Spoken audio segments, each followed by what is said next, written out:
नमस्कार रसिक मित्र हो. कविता मनातल्या या उपक्रमामधून आतापर्यंत मी वेगवेगळ्या नामवंत कवींच्या कविता सादर केलेल्या आहेत आणि त्या कवितांचा आनंद मी स्वतः तर घेतलाच, पण त्या आनंदामध्ये तुम्हा रसिकांनाही सहभागी करून घेण्याचा मी प्रयत्न केला. आणि माझ्या उपक्रमामागचा उद्देशच तो आहे की कविता हा जो प्रकार आहे, हा जो वाङ्मयातला एक सुंदर असा प्रकार, त्याकडे युवा पिढीला आपण घेऊन गेलं पाहिजे. त्यांना आपण चांगल्या उत्तम अशा प्रकारच्या मराठी साहित्यामधल्या कविता आपण ऐकवल्या पाहिजेत. आणि म्हणून शिक्षक म्हणून मला ती माझी एक जबाबदारी वाटते. मी शाळेमधल्या किंवा वर्गामधल्या विद्यार्थ्यांच्या समोर अशा प्रकारचे तर उपक्रम मी केलेले आहेतच, आजही ते मी करत आहेच. परंतु थोडंसं या भिंती ओलांडून, आता वर्गाच्या भिंती ओलांडून, या माध्यमातून, या व्यासपीठामधून, या व्यासपीठाच्या मदतीने अनेकांपर्यंत पोहोचण्याचा माझा हा प्रयत्न आहे. आणि म्हणून मी या उपक्रमामधनं काही कविता आपल्यासमोर मी घेऊन येत असतो. आज अशी एक कविता मी आपल्यासमोर उलगडणार आहे किंवा तिचं वाचन मी करणार आहे. मध्ये मध्ये त्याचं निरूपणही मी करेन. ती आजच्या एक दिवसाचं जे वैशिष्ट्य, म्हणजे आज आपण 15 ऑगस्ट स्वातंत्र्य दिन हा राष्ट्रीय सण आपण दरवर्षी साजरा करतो, तो आज आपण करतो आहे, साजरा करतोच आहे. गेल्या वर्षापासून या सध्याच्या कोविडच्या वातावरणामध्ये आपल्याला काही एकत्र जमता येत नाही. शाळा महाविद्यालयांमध्ये विशेषतः हा जो उत्सव आहे तो अतिशय उत्साहाने साजरा केला जातो. पण आज मी हा उत्सव किंवा हा दिवस थोडा वेगळ्या प्रकारे मला साजरा करायचा आहे. तो म्हणजे कवितेच्या वाचनामधून. कविता आहे कविश्रेष्ठ किंवा महाकवी असंही आपण त्यांना म्हणतो, ते कुसुमाग्रज यांची कविता आहे. कवितेचं शीर्षक आहे स्वातंत्र्य देवीची विनवणी. स्वातंत्र्य देवीची विनवणी. कुसुमाग्रजांनी ही कविता लिहिली आहे 1997 सालामध्ये. म्हणजे जेव्हा आपल्या स्वातंत्र्याचा सुवर्ण महोत्सव सुरू झालेला होता, किंवा सुवर्ण महोत्सवी जे वर्ष होतं, त्या वर्षामधली ही कविता आहे. हजारो लाखो ज्ञात अज्ञात अशा हुतात्म्यांनी, क्रांतिकारकांनी या देशाला स्वातंत्र्य मिळवण्यासाठी आपल्या प्राणांची आहुती दिलेली आहे. इतिहासामधनं हे सगळं आपल्याला ठाऊक आहे. आणि मग त्याचं एक स्मरण वर्षातून एखाद्या दिवशी करण्याचा दिवस म्हणून आपण हा राष्ट्रीय सण साजरा करतो, एक औपचारिकता म्हणून. असं म्हटलं तर कृपया कोणी राग मानू नका. खऱ्या अर्थाने आपण त्यांचं स्मरण करतो का? ज्यांनी आपला हा देश परकीय शक्तीच्या दास्यातून मुक्त करण्यासाठी आपल्या घरादारावर तुळशीपत्र ठेवलं, आपल्या आयुष्याचं त्या ठिकाणी सर्वस्व सगळं अर्पण केलं. प्राणांपेक्षा माणसाला जास्त प्रिय काय आहे? त्या प्राणांची सुद्धा त्यांनी तमा बाळगली नाही. अशा कितीतरी लक्षावधी ज्ञात आणि अज्ञात हुतात्म्यांच्या बलिदानातून हे स्वातंत्र्य मिळालं. परंतु हे स्वातंत्र्य, त्या स्वातंत्र्यामध्ये स्वातंत्र्य मिळालं, पण या स्वातंत्र्य मिळत असताना हे स्वातंत्र्य मिळवण्यामागचा जो उद्देश होता तो सफल झाला का? कुसुमाग्रज यांनी या कवितेमधनं ती खंत व्यक्त केलेली आहे. अनेकदा आपण ह्या देशासाठी कुणी काय केलं, बाकीचे कसे चुकले, मग ह्या देशामध्ये भ्रष्टाचारच खूप वाढलाय, आमचीच गोष्ट व्यवस्थित नाही, नीट नाही, हे असं व्हायला पाहिजे, तसं व्हायला पाहिजे, असं आपण म्हणून मोकळे होतो. पण आपणही त्या देशाचा एक भाग आहोत. मीही त्या देशाचा एक नागरिक आहे. मग आपण नागरिक म्हणून देखील आपल्या ह्या देशाच्या प्रती आपलं योगदान नेमकं कसं आहे, आपलं आचरण, ह्या सगळ्याच गोष्टींचा उल्लेख या कवितेमधून आलेला आहे. आता मी जास्त बोलत नाही, हे थोडंसं माझं प्रास्ताविक होतं. ही कविता नेमकी कशाबद्दलची आहे हे तुझी एक मानसिक तयारी तुमची करण्यासाठी मी थोडंसं बोललो. कविता मी आता वाचतो आणि मध्ये मध्ये मी त्याचं निरूपण करेन. अवघड काही नाही, समजायला सोपी कविता आहे. कवितेचं शीर्षक स्वातंत्र्य देवीची विनवणी. कविता लिहिलेलं वर्ष आहे 1997. संदर्भ मुद्दाम देतो मी, म्हणजे तुम्हाला समजेल. आता आपण 75कडे वाटचाल आहे आपली, म्हणजे आता देश 75मध्ये आला, म्हणजे लोकशाही आपली 75 वर्षाची झाली, अजून प्रौढ झाली. कविता लिहिली तेव्हा ती 50 वर्षाची होती. अजून आपली लोकशाही काय झाली, अजून प्रौढ झाली, अजून मॅच्युअर्ड झाली. 25 वर्ष अजून आपण पुढे आलो. देशाच्या सुवर्ण महोत्सवाचं जे सुवर्ण महोत्सवी वर्ष जे होतं 1997 साल, आणि त्याच्यामध्ये त्या वर्षी लिहिलेली ही कविता आहे.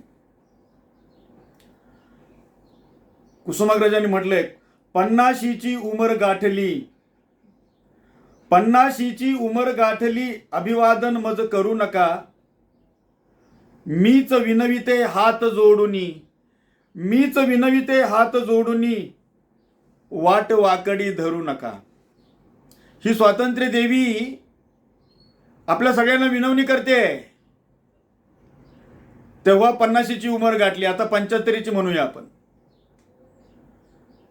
केवळ नुसतं पोकळ मला अभिवादन करू नका, नुसता जय जयकार करू नका, भारत माता की जय, या नुसत्या घोषणा देण्याला काही अर्थ नाही. 50शीची उमर गाठली, अभिवादन मज करू नका, मीच विनविते हात जोडुनी. ही स्वातंत्र्य देवी म्हणते, बाबांनो मीच तुम्हाला विनवणी करते, वाट वाकडी धरू नका.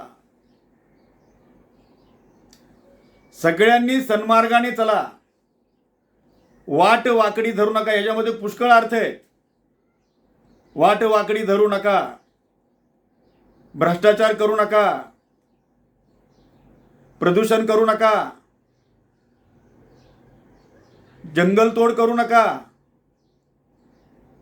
वन्य प्राण्यांची हत्या करू नका,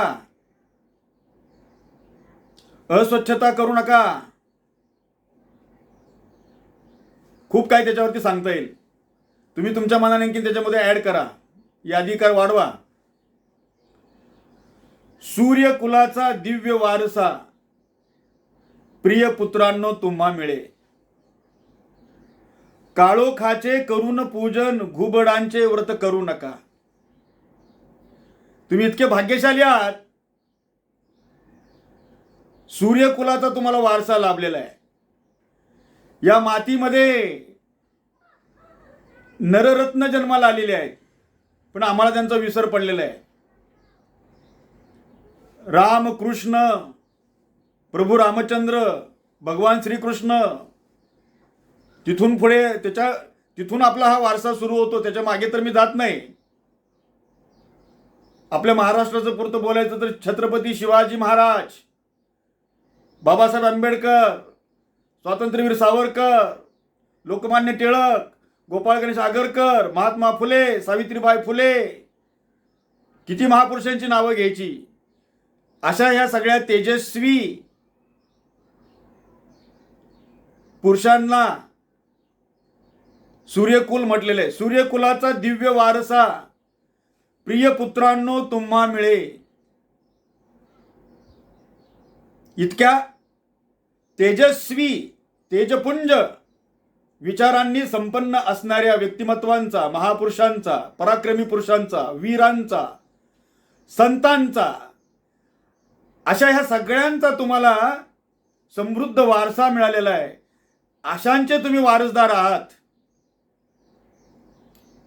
अजून तुम्ही मी घेतलेली नावं सोडून आणखीन वेगळी नावं तुम्ही आठवा.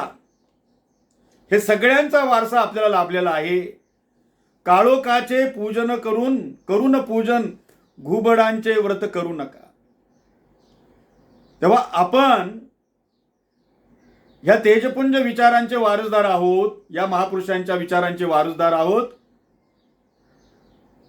मग काळोखाचं पूजन का करायचं? अज्ञानाचं पूजन का करायचं? काळोख प्रतिकात्मक शब्द आहे. अज्ञान, अनेक गोष्टींबद्दलचं अज्ञान आपण घेऊन अजूनही चाललेलो आहोत. आपल्याला वाटते आपण सज्ञान आहोत, ज्ञानी आहोत. अजूनही आम्ही जात पात, धर्म, पंथ अशा या सामाजिक विषमतेमध्ये अजूनही आम्ही अडकून पडलेलो आहे. हे पण अज्ञानच आहे ना. अजूनही आम्ही 21व्या शतकामध्ये आलो तरी अजूनही आम्ही हुंडा लग्नामध्ये आम्ही हुंडा घेतो. आता हुंडा घेण्याच्या पद्धतीमध्ये बदल झालाय, पण हुंडा घेतला जातोय वेगवेगळ्या पद्धतीने. किती गोष्टी अजून आहेत, अज्ञानाच्याच गोष्टी आहेत. अज्ञानाच्या गळ्यात माळा अभिमानाच्या घालू नका. अंधप्रथांच्या कुजट कोठारी दिवाभीता सम दडू नका. दिवाभीत म्हणजे वटवागुळ. वटवागुळ हे काय करतं? रात्री संचार करतं आणि दिवसभर ते टांगून घेतं. सगळ्यांना माहिती आहे. अज्ञानाच्या गळ्यात माळा अभिमानाच्या घालू नका. म्हणजे ज्याची लाज वाटायला पाहिजे अशा प्रकारचं अज्ञानाचं आपण कशासाठी अभिमान बाळगायचा? अमक्याच्या लग्नामध्ये किती हुंडा घेतला, ही काय अभिमानाने सांगण्याची गोष्ट आहे का? खरं पण त्याची लाज आपल्याला वाटायला पाहिजे. जे 15, 16, 17व्या शतकामध्ये जे चालत होतं, 18व्या शतकामध्ये, तेही अजून 21व्या शतकामध्ये जे पुढारलेलं युग आपण म्हणतो, मागचं वर्ष शोधांचं वर्ष शतक होतं, 20वं शतक. आपण अजून त्याच्या पुढे आलो, संगणक युग आहे. पण विचार मात्र अजून आपले मागासलेपणाचे, कुसुमाग्रजांना हे अजिबात मंजूर नाही. 50ची उमर गाठलेल्या ह्या स्वातंत्र्यामध्ये हे अभिप्रेत नाही. आता तेव्हा 50, आता 75. अजूनही तेच आहे, अजूनही तेच चित्र आहे. थोड्याफार फरकाने त्याचं समूळ उच्चाटन झालेलं नाही अजून, है ना. अजूनही विशिष्ट समाजातल्या लोकांना बहिष्कृत करण्याचं आपण वर्तमानपत्रामध्ये बातम्या वाचतो. त्यानंतर आंतरजातीय जे विवाह होतात, त्या आंतरजातीय विवाह झाल्यानंतर जे तरुण तरुणी, जे प्रियकर प्रेयसी भिन्न जातीमधले, ऑनर किलिंग या नावाखाली त्यांचे कसे बळी घेतले जातात, याही बातम्या आपण अनेकदा आधी वाचलेल्या आहेत, आताही घडतायत. हे सगळं चालू आहे कुठे ना कुठे. हे सगळं अज्ञानच आहे ना. अंधप्रथांच्या कुजट कोठारी दिवा भिता सम दडू नका. वेगवेगळ्या प्रकारच्या अंधश्रद्धा, रूढी, प्रथा, परंपरा याच्या आडून अनेक कृत्य आपली चाललेली असतात. स्वातंत्र्य हे 75चं आता स्वातंत्र्य, आपल्या देशाला स्वातंत्र्य 75 वर्ष झाली, त्याच्यामध्ये आता हे अभिप्रेत नाही. आता 50ची उमर झालेली स्वातंत्र्य देवता ही विनवणी करते, तेव्हाची 50, आता 75. आता पुन्हा पुन्हा हे मला रिपीट करायला नको, आपण 75 समजायचं, इथं जरी 50 उल्लेख आला तरी. जुनाट पाने गळून पालवी, जुनाट पाने गळून पालवी, नवी फुटे हे ध्यानी धरा. 21वे शतक समोरी, 16व्या स्तव रडू नका.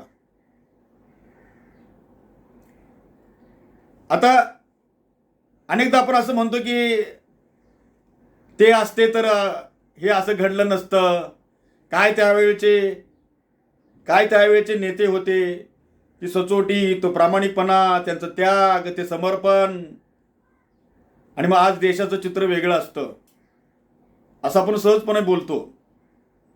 ते आता इतिहास जमा झाले. जुनी पानं गळून पडली, आता नवी पालवी फुटले. आधीच सांगितले तुम्हाला, सूर्यकुलांचा तेजस्वी वारसा लाभलेला आहे. तुम्ही काय घेणार की नाही त्यांच्यापासून? तुम्ही काय त्यांच्यापासून काय आदर्श घेऊन तुम्ही तुमच्यातनं तसे चांगले नेते निर्माण होणार नाहीत का? 21वे शतक आलं तरी आपण अजून 16व्या शतकातल्याच गोष्टी बोलणार का? 16व्या शतकातल्याच गोष्टींच्या बद्दलची चर्चा करणार का? ते झालं ना, इतिहास जमा झाली शतकती. आता मी कसं काय करू शकतो, मी काय बदल करू शकतो का, माझं काय मी योगदान देऊ शकतो का, हा प्रयत्न, हा सवाल आपण सगळ्यांनी प्रत्येकाने आपल्याला विचारायला पाहिजे. माझ्या सकट मीही त्यातलाच एक. आता पुढे काय लिहिले बघा, पुढे काय लिहिलंय कुसुमाग्रजांनी. ही परिस्थिती बदलली का बघा, आता तुम्हीच विचार करायला लागाल. वेतन खाऊन काम टाळणे हा देशाचा द्रोह असे. करतील दुसरे बघतील तिसरे, असे सांगून सुटू नका. वेतन खाऊन काम टाळणे हा देशाचा द्रोह असे. हे देशविरोधी कृत्य आहे. आज सध्याच्या काळामध्ये देशद्रोह वेगळ्या गोष्टींबद्दलची चर्चा होते. देशद्रोह व्याख्या बदलत चाललेली आहे. कुसुमाग्रजांनी सांगितलेला हा खरा देशद्रोह आहे या स्वातंत्र्यामध्ये. आता आपण काय पारतंत्र्यात नाहीये, पण ह्या स्वातंत्र्यामधला सगळ्यात मोठा द्रोह या देशाविरुद्ध आपण जर कुठला करत असेल तर वेतन खाऊन काम टाळणे.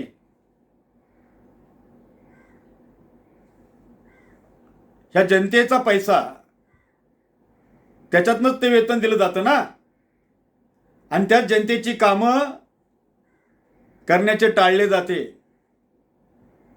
सरकारी कार्यालयामधलं चित्र, काही अधिकारी कर्मचारी त्याला अपवाद असतील, आहेतच, म्हणून तर ते थोडंफार का होईना ते सुरळीत चालू आहे, पण ती संख्या कमी आहे. आपला प्रत्येकाचा सरकारी कार्यालयामधला अनुभव आपल्याला सगळ्यांना माहिती आहे. सरकारी कार्यालयामध्ये वेगवेगळ्या जाण्याची वेळ येतेच प्रत्येकावरती. त्याच्यावर अधिक मी भाष्य करण्याची गरज नाही, तो सगळ्यांना ठाऊक आहे. करतील दुसरे बघतील तिसरे, असे सांगून सुटू नका. हे माझं काम आहे ना, हे मी केलं पाहिजे. हा करेल तो करेल असं म्हणून त्याच्यातनं सुटका करून घेऊ नका. तुम्हाला तुमची जी जबाबदारी दिली, जे तुम्ही कर्तव्य तुम्हाला बजवायचंय, जेव्हा तुम्ही सरकारी नोकरी करता तेव्हा तुम्ही ते प्रामाणिकपणे काम केलं पाहिजे. जनतेची सेवा आहे, ते प्रशासन, तरच ते सामान्य माणसापर्यंत पोहोचेल ना. जनसेवेस्तव असे कचेरी ती डाकूंची नसे गुहा, मेजा खालून मेजा वरतून, मेजा खालून मेजा वरतून, द्रव्य कुणाचे लुटू नका. 50 देशाच्या सुवर्ण महोत्सवामध्ये कुसुमाग्रजांसारख्या एका मानवतावादी आणि सामाजिकतेचं सगळं भान असणाऱ्या या कवीला ही कविता लिहावी लागली. या कवितेतनं ही व्यथा त्यांनी मांडलेली आहे. ही एकट्या कुसुमाग्रजांची कविता आहे का? या देशावरती निस्सीम प्रेम करणाऱ्या, देशावर निस्सीम प्रेम करणाऱ्या ही प्रत्येकाची कविता आहे. जनसेवेस्थव असे कचेरी ती डाकूंची नसे गुहा, मेजा खालून मेजा वरतून, द्रव्य कुणाचे लुटू नका. काय शब्द वापरले कुसुमाग्रजांनी? सरकारी कचेरीला डाकूंची गुहा असं म्हणले. काय वजन ठेवल्याशिवाय तुमची कामच होत नाहीत, असाच अनुभव आहे आपल्या सगळ्यांचा. आपण त्यामध्ये इन्व्हॉल्व होत नाही, सहभाग होत नाही आपण त्यामध्ये, तो भाग वेगळा. किती हेलपाडे मारावे लागले तरी आपली ती सोसण्याची तयारी असते. पण सगळेच काय आपल्यासारखे नसतात. झटपट काम होण्यासाठी मेजा खालून, टेबला खालून, मेज म्हणजे टेबल मेज शब्द आहे, मराठी आहे, बऱ्याच जणांना कळणार नाही म्हणून मी टेबल सांगितलं. टेबल इंग्लिश शब्द आहे. मग टेबला खालून टेबला वरून सगळ्या पद्धती आहेत लाच देण्याच्या. म्हणजे आपल्या कामासाठी जो कर्मचारी नेमलेला आहे त्यासाठी तो पगार घेतोय, परंतु काम आपलं झटपट होण्यासाठी किंवा काम काहीही त्याच्यामध्ये अडचणी नसतात, कृत्रिम अडचणी निर्माण करून आज हा वरिष्ठ साहेब नाही, तो आज रजेवरच गेलाय, त्याची सही घ्यावी लागेल, असं करून आपल्याला हेलपाटे मारावे लागतात. आणि त्याला आपण कंटाळतो आपल्यापैकी बरेच जण. आणि मग काही त्या डाकूंच्या गुहेत आपण गेलेलो असतो. आणि मग तिथे गेल्यावर आता तो कितीला दरोडा पडतो आपल्यावरती ते कामाच्या स्वरूपावर माहिती आहे. किती घाई कुणाला आहे ते त्याच्यावरती सगळं डिपेंड आहे, अवलंबून आहे. आणि म्हणून अशा प्रकारे आता हे सांगणं आहे ते शासकीय कर्मचाऱ्यांना आहे, असं करू नका बाबांनो, तुम्ही कुणाचे द्रव्य लुटू नका, कारण हा पण एक देशद्रोह आहे. आणि त्यांनी मागणी केलेले पैसे देणं, लाच देणे हा पण गुन्हा आहे, हा पण देशद्रोह आहे. म्हणजे याच्यामध्ये दोघे आहेत, पण पहिला जास्त जबाबदार आहे. बोथट पुतळे पथापथावर ही थोरांची विटंबना, कणभर त्यांचा मार्ग अनुसरा, वांज गोडवे गाऊ नका. अलीकडचं तर हे सगळ्यात मोठं फॅड म्हणजे पुतळ्यांचे गोडवे गाणे. पुतळे जे उभारलेले आहेत, महापुरुषांचे पुतळे, खरं तर त्यांच्या कर्तृत्वाचं कार्याचं स्मरण आपल्याला होत राहावं. आणि त्यांच्यापासून आपण काहीतरी कणभर अंशभर का होईना आपण आपल्या हातून काहीतरी काम केलं पाहिजे. ही प्रेरणा, ही स्फूर्ती त्या पुतळ्यांकडे पाहून आपल्याला व्हायला पाहिजे. त्या पुतळ्यांचं पण स्मरण त्या जयंतीला नाहीतर पुण्यतिथीला त्या महापुरुषाच्या केलं जातं. त्या दिवशीच फक्त त्याची आठवण. उरलेले सगळे 363 दिवस जयंती पुण्यतिथी वजा करून उरलेले 363 दिवस आपण त्याचं विस्मरण करायला मोकळे ना. किती सगळं सोपं आहे. जे सोपं आहे ते सगळं आम्ही करतो.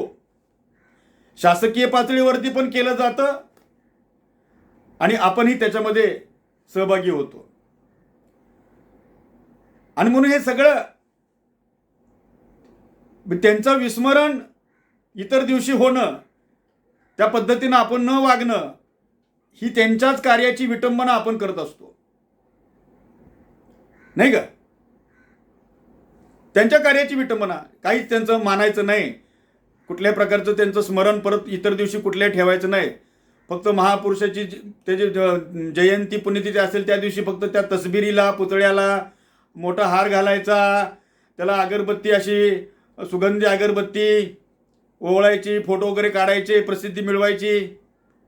हां, छान, बस आमचं महापुरुषांचं प्रेम संपलं.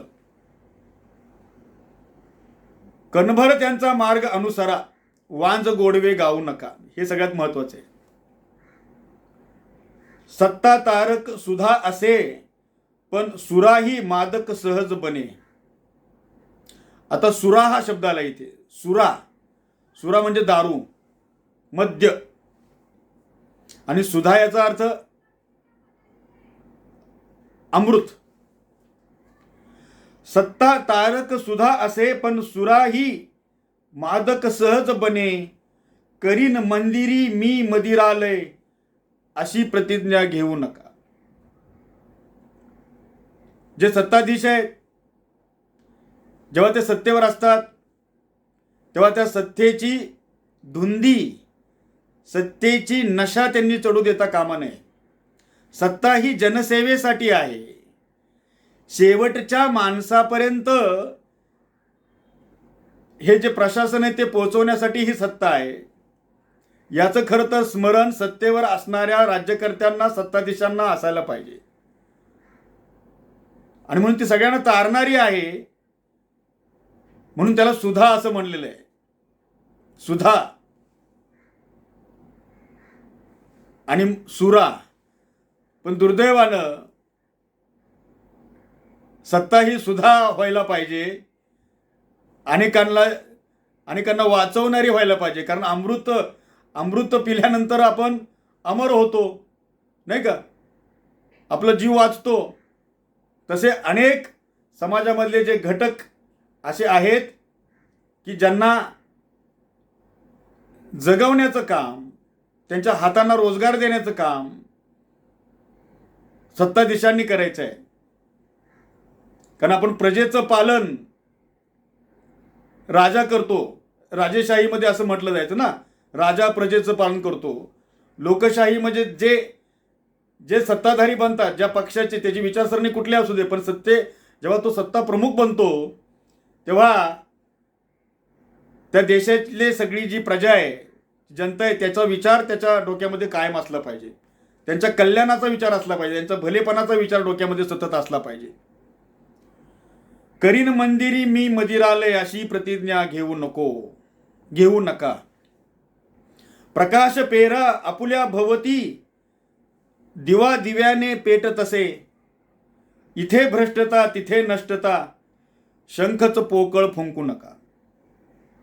तेव्हा सगळ्यांनी जमेल तेव्हा प्रत्येकाने आपल्या परीने जिथे जिथे कुठे काही बिघाड दिसतोय तो आपण दुरुस्त करण्याचं काम घेतलं पाहिजे, हाती घेतलं पाहिजे. हा करेल तो करेल असं म्हणत हे सरकारचं काम आहे, हे आमदाराचं काम आहे, हे खासदाराचं काम आहे, त्यांची तर ती कामं आहेतच. पण आपल्या परीने या देशासाठी मला काय करता येईल याचा विचार आपण प्रत्येकाने केला पाहिजे. मी समजा झाड जरी नाही लावलं तरी मी झाड तोडणारा नाही व्हायला पाहिजे. मला एक वेळ स्वच्छता नाही करता आली सार्वजनिक, पण मी सार्वजनिक ठिकाणी अस्वच्छता निर्माण होईल असं काही वर्तन मी करणार नाही. हे पण देशप्रेम आहे.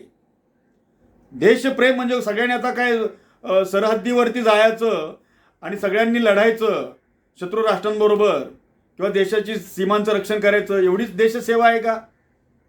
आपल्या प्रत्येकाने हा विचार जर केला, एवढं जरी आपण योगदान प्रत्येकाने थोडं जरी दिलं, मी प्रामाणिकपणाने वागेन, मी माझं काम चोखपणाने करेन, मी सरकारी नोकर असेल तर मी जे वेतन घेतो त्या वेतनाला साजेसं काम किंवा प्रामाणिकपणे मी ते काम पार पाडेन. सर्व वेळ जो माझा वेळ आहे त्या वेळामध्ये मी तिथे उपस्थित असेन.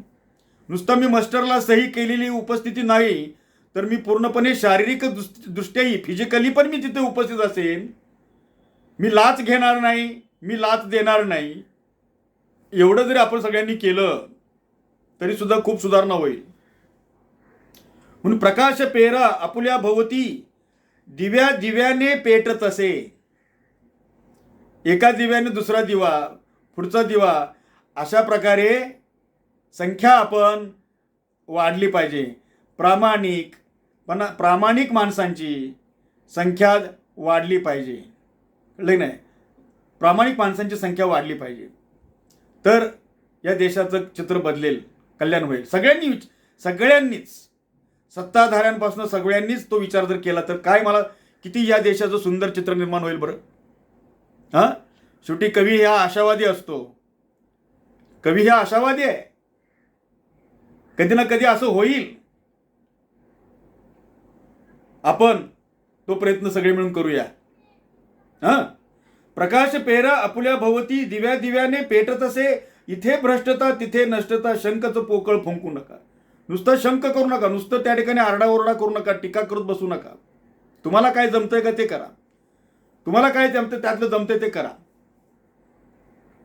पाप कृपणता पुण्य सदयता, संत वाक्य हे सदा स्मरा. भलेपणाचे कार्य उगवता, कुठे तयावर भुंकू नका. पाप आचरण करणार नाही, सदैव मी पुण्याचा मार्ग अनुसरेन, प्रामाणिकपणाने वागेन, माझी कर्तव्य मी बजावेन. संतांनी सांगितलेलं हे समता बंधुता हे सगळं मी डोक्यामध्ये ठेवेन, याचं स्मरण मी ठेवेन. त्याचं स्मरण करा असं कुसुमाग्रज सांगतात. आता आपण ते स्मरण करू असंच आपण आता म्हटलं पाहिजे. आता ही स्वातंत्र्य देवी सगळ्यांना आपल्याला विनवणी करते, तुम्ही हे करा. आणि शेवटी या देवीची विनवणी आहे, भलेपणाचे कार्य उगवता, कुठे तयावर भुंकू नका. कुणी काय चांगलं काम करत असेल, चांगला उपक्रम कोण करत असेल, चांगले कुणी प्रयोग करत असेल, कुणी चांगलं सामाजिक काम करत असेल, कुणी एखादी चांगली सांस्कृतिक चळवळ उभारत असेल, लगेच चांगलं कुठं काय दिसायला लागले की ते सुद्धा अनेकांना खुपतं, डोळ्यामध्ये सलतं. तर त्यासाठी सुद्धा आपली दृष्टी पण आपण सुंदर केली पाहिजे. आपली दृष्टी पण सुंदर केली हे सुद्धा फार मोठं काम होईल. स्वातंत्र्य देवीची ही जी विनवणी आहे, तिने जी केलेली विनवणी, या विनवणीला आपण सगळ्यांनी जर प्रतिसाद दिला तर माझी खात्री आहे या देशाचं चित्र बदलेल. विशेषतः तरुणांकडून मला अपेक्षा आहे, जे अरुण आणि तरुण अशा वयातली जी मुलं आहेत त्या पिढीकडून आमच्या पिढीला जास्त अपेक्षा आहे. आम्हीही तुमच्यासोबत आहोत. मीही त्यातनं स्वतःला वेगळं करत नाही. आपण जितकं चांगलं करता येईल तेवढं चांगलं करू. आणि ह्या देशाचा गौरव कसा वाढेल, ह्या देशामधलं हे जे स्वातंत्र्य आहे, या स्वातंत्र्यामध्ये रामराज्य कसं येईल. आता रामराज्य म्हणजे केवळ आता रामाचा अवतार असं या अर्थाने नाही. रामराज्य म्हणजे आत्ता मगाशी जे स्वातंत्र्य देवीने जे आपल्याकडनं अपेक्षित केलेलं आहे, त्या सगळ्या चांगल्या गोष्टींचं आचरण आपल्याकडनं व्हायला पाहिजे. झालं मग रामराज्य. तेच रामराज्य. चांगलं आचरण, सहृदयता, परस्परांबद्दल बंधुभाव, समता, मानवता, माणुसकी, एकमेकांना अडचणीच्या काळामध्ये मदत आणि प्रामाणिकपणे काम केलं की झाले. रामराज्य यायला किती वेळ लागेल. असं जर सगळ्यांनी आपण ठरवलं, मी ह्या भूमीचा, या देशाचा मी पुत्र आहे आणि माझं सुद्धा ते काम आहे, माझी पण ही जबाबदारी आहे, असं जर आपण ठरवलं तर चित्र बदलायला वेळ लागणार नाही मित्रांनो. आज या स्वातंत्र्य दिनाच्या निमित्ताने मला ही कविता आपल्यासमोर घेऊन यावं, तिच्यावरती भाष्य त्या निमित्ताने मी बोलावं असं मला आतून वाटलं आणि म्हणून या कवितेची मी निवड केली. आपल्या सर्वांना, आपल्या सगळ्यांना स्वातंत्र्य दिनाच्या निमित्ताने मी खूप खूप शुभेच्छा देतो. आणि आपण सगळेजण आपला हा देश विकसित देश, संवेदनशील अशा प्रकारचं राष्ट्र, चारित्र्य संपन्न माणसांचं हे राष्ट्र कसं निर्माण होईल, कसं घडेल, यासाठी आपण आपल्या परीनं प्रयत्न करत राहू. आणि त्यासाठी आपण सगळ्यांना मी शुभेच्छा देतो आणि या ठिकाणी थांबतो. धन्यवाद. ही कविता तुम्हाला आवडली, हे माझं बोलणं तुम्हाला आवडलं असेल तर तुम्ही तुमच्या मित्रांपर्यंत हा व्हिडिओ जास्तीत जास्त लोकांपर्यंत तुम्ही व्हायरल करा. कारण हे माझं एकट्याचं काम आहे असं समजू नका. कारण ह्या कवितेतनं कुसुमाग्रजांनी जे सांगितलेलं आहे त्याचा आपल्याला अधिकाधिक प्रसार करायचा आहे. ठीक आहे मित्रांनो, आता खरंच या ठिकाणी थांबतो. धन्यवाद.